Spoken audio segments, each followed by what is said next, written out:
Baru sebentar tadi saya telah membaca satu artikel ni tentang kerajaan berura untuk menggubal undang-undang menaikkan saman 300 ke 500 berkenaan kesalahan-kesalahan yang tertulis itulah.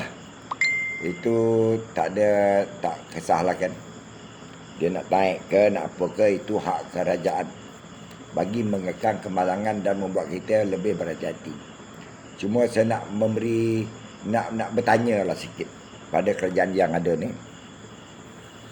Tak terfikirkah oleh Menteri Pengangkutan dan ahli parlimen yang duduk bersidang hari-hari duduk parlimen tu tak boleh berfikir tak sekejap? Fikirkan sejenak pendapat saya.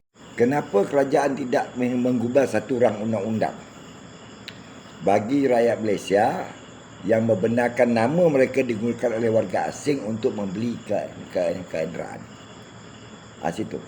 Ya. Sebab apa yang kita tengok, apabila operasi dilakukan oleh JPJ, banyak kenderaan-kenderaan dipandu oleh warga asing yang penamanya adalah rakyat Malaysia. Sini. Kan? Kalau saya jadi ahli parlimen lah kan, saya suarakan benda ni.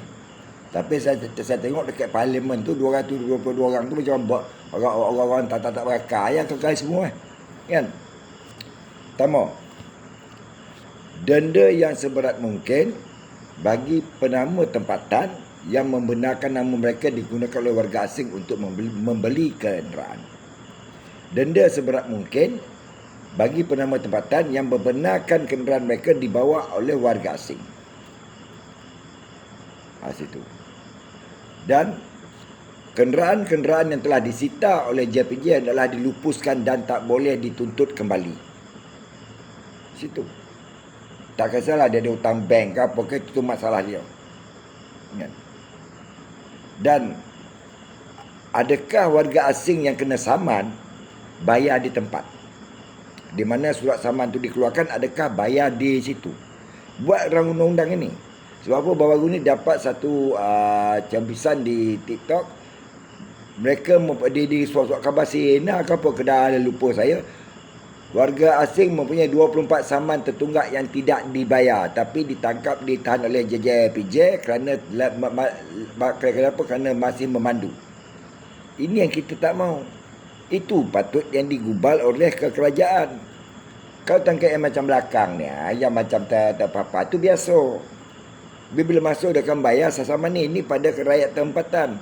Tapi bagaimana dengan warga asing? Baru ni kejadian di Terengganu ke, warga asing berumur 15 tahun memandu kenderaan sehingga melibatkan kemalangan dan kematian. Pada siapa kita nak tuntut? Ini yang kerajaan harus buat. Kan? Ini kerajaan yang harus fikirkan. Ini yang orang-orang parlimen yang duduk atas tu kena fikir. Kan? Tak terfikirkan dah benda-benda yang macam ni, nak mengekang apa yang ada di Malaysia. Saya bukan membantah warga asing memandu, tidak, tetapi pandulah dengan mengikuti undang-undang ada lesen yang disahkan oleh JPJ. Bukan memandu sesuka hati.